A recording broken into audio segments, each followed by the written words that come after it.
to inform the House and jog your memories a bit. You know, we came from a very long recess.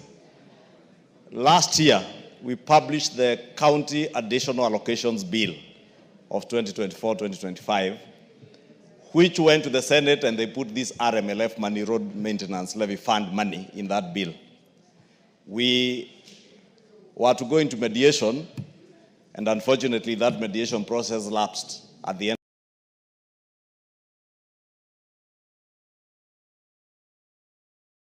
of the last session. Those who were here last week, we just republished, and I think we've already read for the first time, that bill republished without the RMLF money in the bill. And we will process it without RMLF, because that is the right thing to do. And probably is a good time to speak to our colleagues in the other house that many counties, I had an engagement with 2 governors, and let me not mention their names here, Honorable Speaker, but they were telling me in one of them in their county, they have money for KUSIP going to about 1.1 billion shillings that they cannot access because some other governors want to fight over RMLF. And they were telling me in their county, RMLF, they would only get 113 million. And the governor was asking me, what sense is there to fight over 113 million and lose for my county money going especially to the most critical elements like healthcare, provision of water, and even roads, urban roads in towns that are helping that county generate additional revenue to the tune of 1.1 billion shillings. Honorable Speaker, there are few governors, very few of them, who are hinging on this thing of RMLF. Honorable Speaker, you remember even when we were debating this bill last year, we reminded them that back in 2021, when we had the same stalemate, the national government in one instance added a whopping 53 billion shillings to the Division of Revenue bill for them to be able to cater for roads in counties, Honorable Speaker. Ask Kenyans anywhere in this country where they see governors doing roads. And I'm not asking members of parliament, I'm asking Kenyans. Kenyans can tell us which governors are doing any roads anywhere. If anything, Honorable Speaker, what happens is that the roads that are being maintained by KeRRA, governors then duplicate the same roads so that they loot from public coffers, Honorable Speaker. And we must call out this corruption for what it is, because it is nothing other than blatant corruption in the counties, Honorable Speaker. And they are not fighting for this money because they intend to maintain any road. In my constituency, Honorable Speaker, I have not a single road that I can show that the county government of Kiambu that has maintained in the last 3 years. None. And if you speak to constituents around the country, they will tell you the same. Honorable Speaker, read the Comptroller of Budget reports. How many counties are devoting money to development? Many are busy devoting money to freebies, things that are politically expedient and that are exciting to the masses, but not those sustainable things that members of parliament ensure through proper oversight of RMLF that KeRRA and KURRA are actually maintaining roads in our counties and constituencies, Honorable Speaker. Therefore, Honorable Speaker, we have pleaded with the executive through the office of the Deputy President, who is the chairperson of IBEC, to call to order through IBEC the Council of Governors. First, to withdraw that case in court, because there is absolutely no reason why 10 billion shillings would be lying idle at a time when we are about to get into the short rains And Kenyans will be crying about roads that they cannot access their farms and get their farm produce to markets because governors are holding money through a court process, Honorable Speaker. We are pleading and we have asked the Deputy President through IBEC to speak to the Council of Governors to first withdraw that case. But also, as a House, we will process the additional county allocations bill without RMLF. And let me tell them, it will never pass through the floor of this House. Let me not talk about courts. This House, this floor, RMLF is a live wire that you will never touch.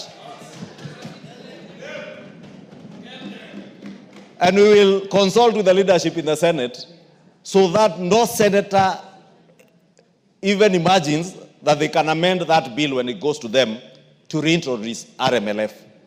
Because it will end up in another stalemate, a mediation process that we can tell them, even before it starts, it will go nowhere.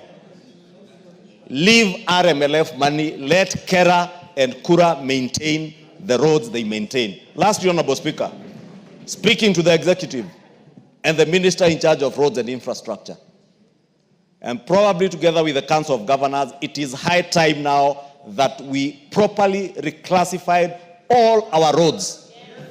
Proper reclassification. I have seen in some countries, Honorable Speaker, if you go to South Africa, you see a road marked with numerals and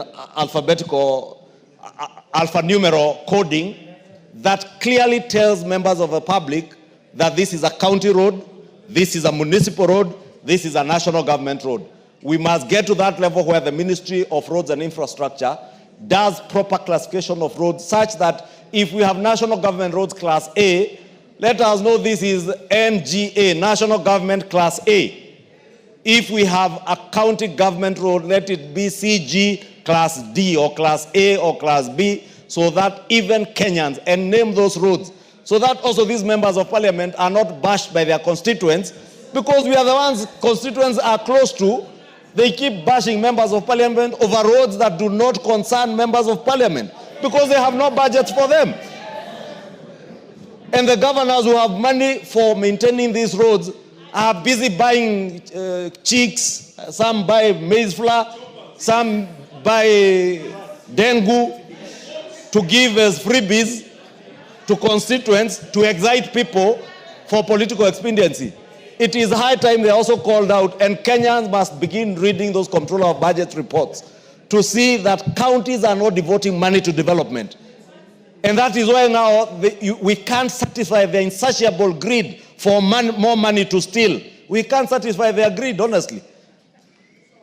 We must maintain our position to offer meaningful oversight over KeRRA, KeRRA, and KeNHA to deliver on maintenance and construction of roads. Because, you know, again, they assume that this money is managed by members of parliament. None of these 290 members of parliament representing constituencies, or even the 47 women reps, or even the nominated 12 members, manage this money. This money is managed through the regional offices of KeRRA under the Director General of KeRRA and KeRRA. Members of parliament come nowhere near it. Members of parliament don't even sit in the procurement committees. Our only interest is proper and meaningful oversight for delivery of services to the Kenyan people. The others are only bothered about what they will steal. They want to steal from hospitals. They have looted hospitals. They have looted our water projects. They now are after roads. Honestly, who will satisfy their insatiable greed, Mr. Speaker? We cannot, and we will not satisfy by processing that additional county allocations bill with RMLF included. I hope my leader of majority in the Senate has heard me. Thank you, Honorable Speaker. Minority Leader. Thank you, Mr. Speaker. Mr. Speaker, I just want to add a few things to what the majority leader said. Mr. Speaker, this issue of RMLF has been on this floor now for some time, even since last parliament, Mr. Speaker. Mr. Speaker, what I have come to realize, there is a systematic program going on in this country to disconnect members of this House from the public completely. Mr. Speaker, I don't know where that plan is hatched, Mr. Speaker, whether it is in the executive or in the judiciary or somewhere. Mr. Speaker, there is a serious plan to disconnect members of parliament, especially members of the National Assembly, from the public, Mr. Speaker. Mr. Speaker, people tell you that it is not your work to bring development to the people. If I cannot bring development to my people, what is the constitutional requirement of representation? You represent people so that you can speak on their behalf on the floor of the House to get resources to the public, Mr. Speaker, if I understand it well. Mr. Speaker, this is something that this House will not accept. Mr. Speaker, look at what's happening in the counties. We are not against devolution. We completely support devolution, Mr. Speaker. But, Mr. Speaker, we have to reanalyze since the last 10 or 12 years whether devolution has worked for this country. The only things we see in devolution is conferences every year that shows us beans, ndengu, carrots, cucumber, cassavas grown in our areas, Mr. Speaker. Those things have been happening since independence. My grandmother has been growing cassava since Kenya became independent, Mr. Speaker. That's what you are being shown in devolution conferences. There is nothing serious that has happened in terms of devolution since devolution came into place, Mr. Speaker. Truth must be said. We must be truthful to the people, Mr. Speaker. Sure. Look at the amount of money that has been devolved in this country. Trillions of shillings since devolution came into place. Nothing to show for it. Nothing, completely nothing, Mr. Speaker. Let's be honest to Kenyans. Mr. Speaker, we don't want to describe them as devolved corruption. But people are preoccupied. Mr. Speaker, can we have order here? People are preoccupied with the little money that has been devolved through NGCDF, little money that has been devolved to the constituencies through RMLF, and people don't take note of the billions of shillings that are being devolved every financial year, Mr. Speaker. Counties are getting their money.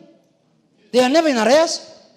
Even if they're in arrears, it's 1 month, 2 months, in the end the money goes down to the ground. There are counties that are holding billions of shillings in their central bank accounts. I was reading in the newspaper the other day that there are counties that have not spent 48 billion shillings, Mr. Speaker. They are lying idle in their account. And they are still demanding for more money. They're saying, oh, the national government has not devolved.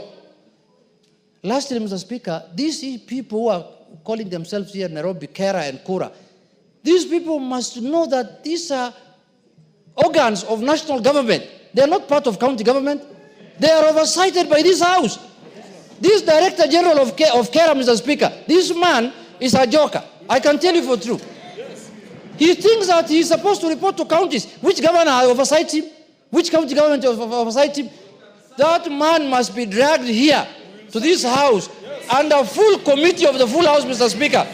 And he must be told in no certain terms that he is supposed to report to the National Assembly, Mr. Speaker. This is a man who thinks that he is supposed to work with county government. Which county government is giving him money? Mr. Speaker, you can go around to every constituency today, and we'll take you around as a speaker. The roads that are maintained by constituency development, by this RMF through the constituency, are known. In every constituency, they're not even more than 4 or 5. Majority of the roads are classified as county roads, and they're in pathetic condition, all of them. And they're asking for the RLMF for the constituency. The ones for the constituency are well maintained. Actually, the national government is trying its best to even tarmac majority of the county roads. Mr. Speaker, we cannot take this thing anymore lying down. We will put our foot down. We are tired of these shenanigans of counties and judiciary all the time saying CDF is unconstitutional, and these people are enjoying their monies. They are not delivering any services to the public, and the people who are supposed to do that work are being curtailed, Mr. Speaker. This matter must come to an end, and we are going to pass, as the majority leader said, the county revenue allocation, the extra money we are giving them through the bill that has been brought here, without RLMF. If they don't want money, the bill will get stuck here for good. You can continue with the one that you have been given at the beginning of the year. And I want to tell the Council of Governors, please, don't joke with members of Parliament. They have been elected just like the way you have been elected. You have votes. We got votes the same way you got votes. Some of you, we just go through waves. You know, there are people who are saying, when the new constitution was being formulated, governors should have been appointed job. There are people who are saying that. We can amend the constitution, if need be. So, Mr. Speaker, in conclusion, we are saying, let us respect everyone's work as enshrined in the constitution and the laws, Mr. Speaker, and we must make sure that we are not supposed to be made like we are not supposed to bring any development to our constituency. A governor told me, Mr. Speaker, he told me on my face that, you know, your work is representation and oversight. You're just to go and make noise in parliament. That is all. That's your work. You don't have any other work. I told him, my friend, when we are going to do the division of revenue bill, we will give you very little money if you talk like that. That's when you'll realize what power has the constitution given to the National Assembly. So, Mr. Speaker, we support the devolution, but the county, what is this thing called? The Council of Governors. These are more first thing first. It's not in the constitution. I don't know, it's in the County Government Act or something, Mr. Speaker, which we can repeal even that one. They must respect members of parliament henceforth. And that is not anything we are begging for. Mr. Speaker, it's an order, and we will stand firm to make sure that our constituency gets development as required by law. Thank you, Mr. Speaker. Your leaders have spoken. Can we end there and go to some other business? Yes. Yes. Yes, Karoli, what is it? Much, Honorable Speaker, for giving me this opportunity. I'll add on to what Honorable Millie had said, taking the war to them. Honorable Speaker, 12 years ago when we were writing the new constitution, the original proposal was to have 14 counties plus Nairobi. There were supposed to be only 15. We ended up with 47. During this period, we've seen what is happening. Most of the counties, as a matter of fact, have nothing to show for. You go to counties, what the governors do are cultural festivals. In a year, there'll be 6, 7 festivals. You don't even know which one you are at. There'll be this, there'll be that. County governments are building posho mills, others are building rice mills, things that even the central government is already divesting from. Mr. Speaker, I belong to a small group which is already doing a study whether the structure that we have for devolution is sustainable for Kenya. And the preliminary conclusion is that it is not. As a matter of fact, what would be more sustainable is to protect devolution and devolved funds, but to channel them through constituencies. And what that would mean, I'll give an example. Turkana, that gets about 11, 12 billion per year with 6 constituencies, each constituency for direct development would have 2 billion a year. In Suba South, the calculation that we have done, if I was to oversee the constituency for 10 years at the current amount of devolved funds, in 10 years we'll have resolved all the road networks, built hospitals, finished all the schools. We will be talking about new things. So I think the war that we should take to them, building on what Honorable Milia said, is to relook at the constitution and the structure of devolution and take away the counties and protect the funds, but channel them as development funds directly to the constituencies. Because that is what is working in this country. All the other things are not working. And that is the war that we need to take to them as a house. And probably if this house, on a bipartisanship manner, can come up with a working group to explore this and review, using experts, exactly what we are proposing, we will help this country. Devolution in its current structure is not sustainable, will never work. It's a den of corruption. It's a den of incompetent people. You go to functions, governors have carried truckloads of people praising them. Another group has brought people fighting. I don't know. It's all chaos. It's not working for this country. Thank you, Honorable Speaker. Yes, Chepkonga. Thank you very much, Honorable Speaker. Honorable Speaker, I want to join my colleagues. You know, Honorable Speaker, I want to remind them. 2 Peter chapter 1, verse 12. The Bible says, remind them even though they know. Mr. Speaker, I want to remind the Council of Governors, even though they know, that Article 95 of the Constitution is very clear, and it does not exist anywhere in any other article, Mr. Speaker. And it reads, for the avoidance of doubt, that the National Assembly represents the people of the constituents and special interests of the National Assembly. It says in 2, Mr. Speaker, the National Assembly deliberates on and resolves issues that are of concern to the people. Mr. Speaker, there is no other person in Kenya that has the power to resolve issues that are of concern to the people. It is only this House, Mr. Speaker. Even the courts themselves, I am being reminded by a layman here that the courts are also don't have power to resolve issues that are of concern to the people. Mr. Speaker, you know the other day we increased the RMLF from 18 shillings to 25. And now because we increased that money, they are now salivating. The reason we were doing so, Mr. Speaker, was to resolve issues that are of concern to the people. Mr. Speaker, you know, in the last government, they launched about 10,000 kilometers of roads. And you know, Mr. Speaker, there was no money to pay for those roads.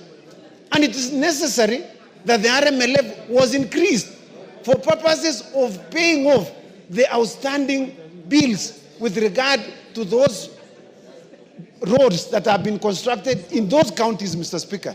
And so, Mr. Speaker, for someone to come and say that they are holding 10 billion shillings because they are salivating for the 7 or 8 shillings that was increased is completely unfair and unconstitutional, Mr. Speaker. You know, people just read Article 95 and they just go to sleep. Article 95 says members of parliament have 4 roles: oversight, budgeting, representation, and legislation. Mr. Speaker, we budget. There is no one else under the sun in Kenya who has the role of budgeting of the resources of this country, which Kenyans pay as taxes, Mr. Speaker.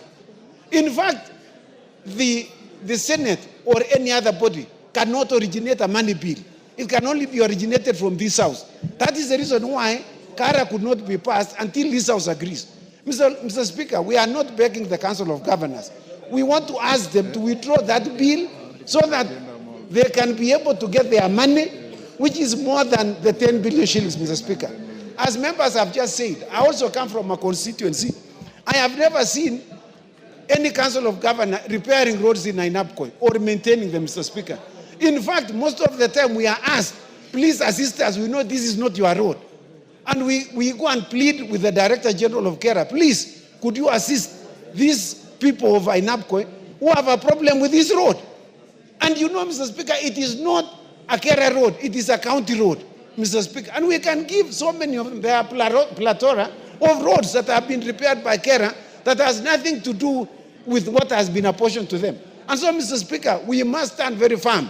In fact, we have now learned something, Mr. Speaker, that we can use the Sakaja route to stop some people from doing some funny things. No, I'm not saying it's a Sakaja route. No. The Sakaja route, Mr. Speaker, is very That unfair. is criminal conduct. It is You a very can't criminal conduct. justify But that. we are saying, That is criminal conduct. but we are saying, Mr. Speaker, we have just learned bad habits recently. There is no justification for that. I agree with you, Mr. Speaker. Yes. There's no justification at all for people to pour cabbage on people's gates. Yes.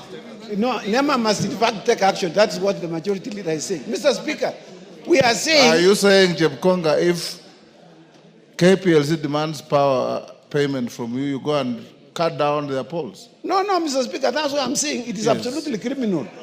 It's a criminal enterprise. They are involved in some criminality, Mr. Speaker. Yes. And it is that we don't have any... No role to country do will with condone the that kind governors. of criminal behavior. Yeah, but we would like to ask the Senate to call to order Senator Sakaja for dumping waste on KPLC, Mr. Speaker. That is conduct unbecoming. Yeah, and the reason why people see us this way, Mr. Speaker, is because we are gentlemen and gentlewomen, and we like to follow the law. But we should not be taken like we have no teeth, Mr. Speaker. We can fight. There are no gentlewomen, they are ladies. Oh, sorry, Mr. Speaker. They are gentle ladies. No, it's just that one of them was being told she was not properly dressed yesterday. Okay, finish up. Yeah, I thank you, Mr. Speaker, and I support. Honorable members, I'll close with Otienda Amolo, then Kainan, then GK. Only those, then we go to the next. Thank you. And, Thank you, Mr. Speaker. Exercise some brevity. Mr. Speaker, first is information to the members. As the members are aware, we are in court on the NGCDF matter. Yes. And it's currently before the Court of Appeal. And just next week, on 6th of March, we are appearing for directions. As we had indicated to the members, the court, we are fast-tracking the hearing. But that notwithstanding, it does not give anyone any authority to reduce anything. But the beauty with it, ultimately, members, is that we are the ones with the power. The executive can only make proposals. So it is within us to change what we need to change. And I agree with the ruling with the Speaker earlier that we must proceed as a matter of necessity. Secondly, on the RMLF matter, it is very interesting, Mr. Speaker, that the very people who are with us in court, who challenge the NGCDF matter every day, who litigate up to the Supreme Court and come back and restart again, have never found it necessary to challenge any of the exercise of authority by the counties, including the bursaries. Strictly speaking, the county governors are supposed to deal with ECD and TVCs. Now, TVCs, you end up with students coming to the members of parliament to support them, even the institutions themselves. One would have thought that the governors would actually concentrate on the areas of their jurisdiction before they spill over. But many of us have usually not complained because in most of our constituencies, students are needy. So that even with all that, you still find other students who don't get it. But when then the same governors want to encroach into our area, then it calls for us to demonstrate that our power is not just latent, it is potent.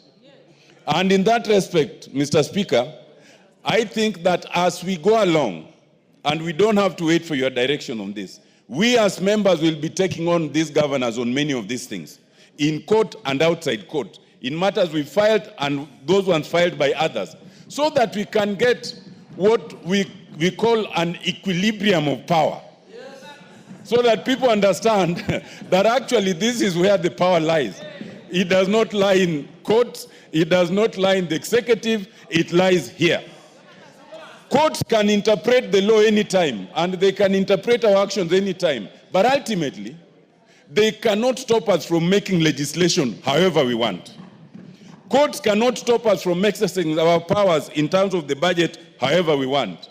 Let's send a caution to the governors that what's good for the goose is good for the gander. Thank you. They won't understand that English. Thank you, Honorable Otienda Amolo, for order. Thank you, Otienda Amolo, for finally agreeing with the Speaker that power lies here and not elsewhere. Kainan? Mr. Speaker, allow me to join this debate. Mr. Speaker, this debate has two aspects, and I'm glad that today the leader of majority and the leader of minority have agreed on one thing, that this house has been reduced to a house of lamentations, Mr. Speaker. This August House, Mr. Speaker, once upon a time was an appendage of the executive. We freed ourselves, and you know it, how it used to be. But suddenly again, we are going back to the same, Mr. Speaker. I'm told the chairman of transport is here, Mr. Speaker. When an MD of a national government agency, without any due regard, without any consultation, just by a circular, negates everything that this house has passed, Mr. Speaker, then what is the implication? The implication is we are no longer the August House that we used to be. When the MD of KeRRA sits down, and yet we have an oversight committee called the Transport Committee. When the MD for KeRRA sits down, and yet we have a committee here, and negates what we have passed, Mr. Speaker, that has gone through all the stages, the only inference that you can make is this is no longer the August House. I agree with what the leader of majority has said. With the leader of majority and the leader of minority. Look, under the current constitution, and for those of us who have been part of this, we had certain considerations. Mr. Speaker, you know how we included devolution in the current constitution. You know how we captured equalization in the current constitution. CDF, all those now are floating in the air. The governors have gone to court to make sure equalization doesn't work. It's no longer functioning. The governors have gone to court to make sure NCDF is not working. The governors have gone to court to make sure RLLF is not working. The next thing they are saying is members of parliament have no role in the governance of the Republic of Kenya. Is that where you want to be? Is that where you want to be? That is where we are. To the extent that some of them are going public to say members of parliament have no role in the county affairs. Mr. Speaker, I want to urge this. I want to urge colleagues. There comes a time when people must be ready to make hard decisions.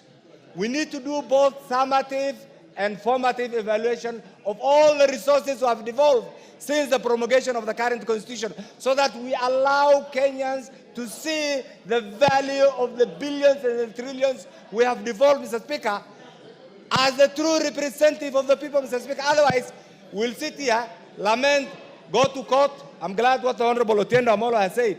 But that's the court. What are we doing in the House here? The budget-making process is in our hands, Mr. Speaker. We are not using it. The oversight process is in our hands. We are not using it. The legislative power is in our hands. We are not using it, Mr. Speaker. Then what are we saying? Mr. Speaker, this group, Mr. Speaker, comprising of the Council of Governors, slowly they have taken over. One time, they blackmailed the members of parliament. The other time, they blackmailed the senators. They blackmailed the executive. Everybody's been blackmailed. Under our watch, what are we going to do? This is what I want to suggest. We need to critically dissect the current constitution and address all the areas, the gray areas, Mr. Speaker, that ought to have added value to the well-being of the people we represent. If we do both summative and formative evaluation, Mr. Speaker, you'll realize the billions that have gone. I had the privilege of representing 2 constituencies, Mr. Speaker, and I am ready to take all of you for a benchmarking visit to Wajir West and Eldas and see what the national government has done over the last 10 years and what the county government has done over the last 10 years, and you'll be in a position to compare and appreciate that our constituencies still survive on budgetary supports from the national government. Thank you. Yet billions are devolved. My conclusion is this. Chairman Transport, if you are here, we cannot be under the threat of a Mayor MD of KeRRA.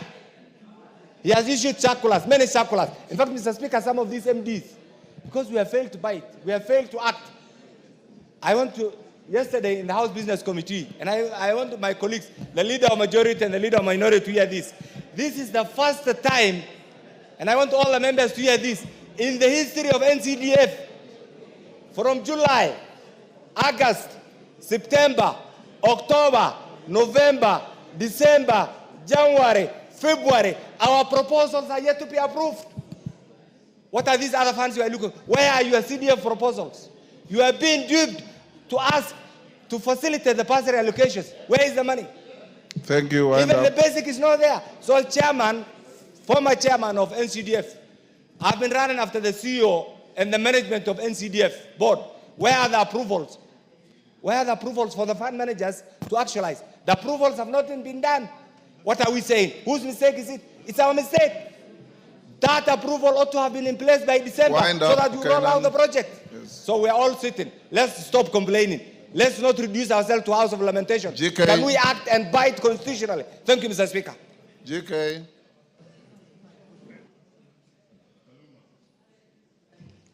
Thank you, Honorable Speaker, for allowing me to add my voice to this debate.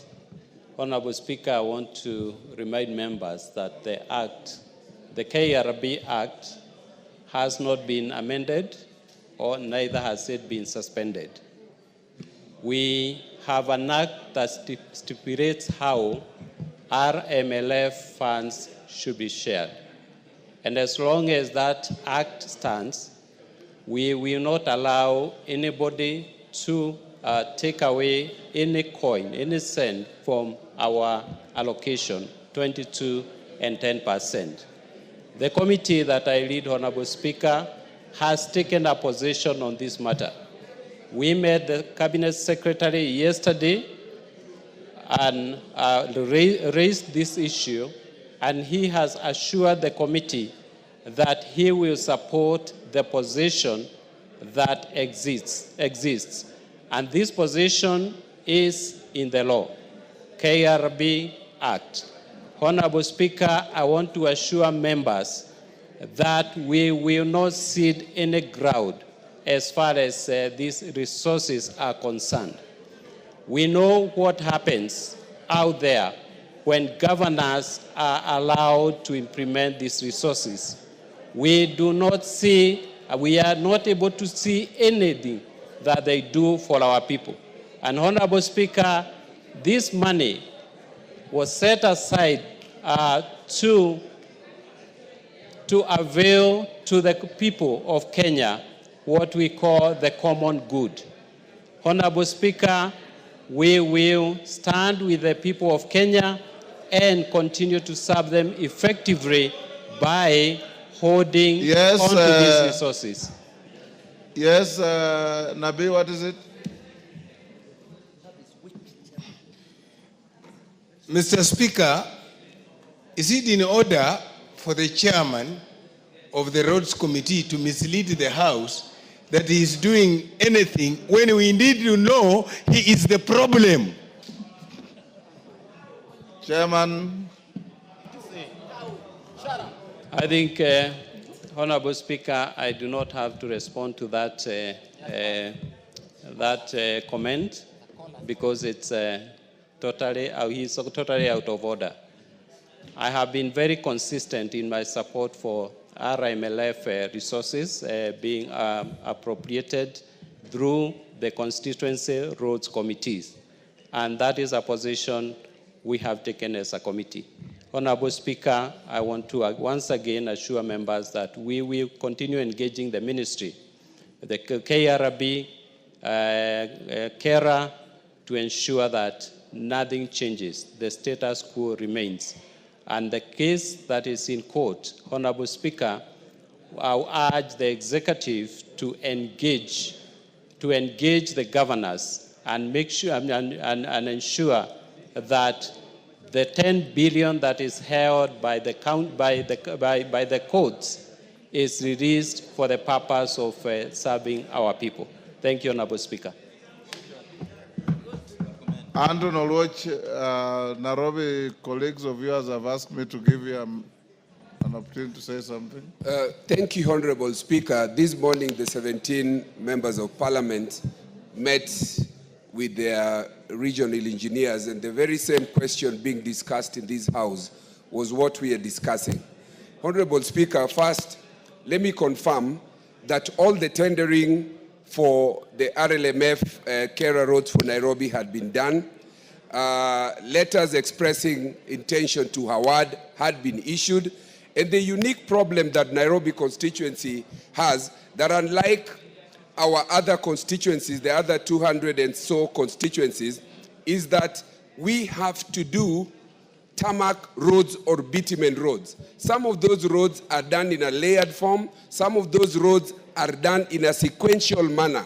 So that when we tell the people of Nairobi that you cannot do 5 roads which you are tendered, you can only do 2 roads, on which wards are you going to select? These are the roads that I'm going to do, and which ones? There is a legitimate expectation, and especially when this member of parliament before this very same house raised this question as to why the ceilings were being brought down from 61 or 62 million to have that amount.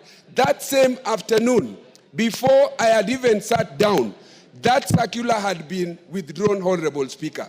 And so the House went and relaxed that this problem had been sorted, and advert put on the basis of 62 million. How again are we told post the fact, when the tendering has been done and awards already issued, that we can only do 2 roads? Honorable Speaker, I want to summarize by saying this. I am tempted to think that this House does not have the teeth that it claims to be. And I heard Honorable Kipchunga very well. This House must either prove that it is the senior house that it claims to be, because it cannot be that the executive can go and exact upon, the governors, exact upon the executive on the potential or prospective merger of KeRRA and KURA, whose intention is still the very same, withdrawal of the money that goes to your constituencies. If you haven't seen that, our leadership, and I'm speaking here so that Honorable Ichungwa can hear, When you sit with the executive, what is it that you tell them in terms of the ability to leverage your legislative power to the executive to bear? I think we are a house that is so much ado about nothing, including myself. We either show that we can do this or we go the KeRRA way. In the interim, Honorable Speaker, let us summon the CS of roads here even tomorrow and discuss these things, because the members of parliament for Nairobi constituency, this is where all of you, the 290 of you, come here in between Tuesday and Thursday. Then you run to your constituencies. These roads are not maintained or done by the governors. I can confirm there is not a single tarmac road in Mathare constituency that has been done by the governors.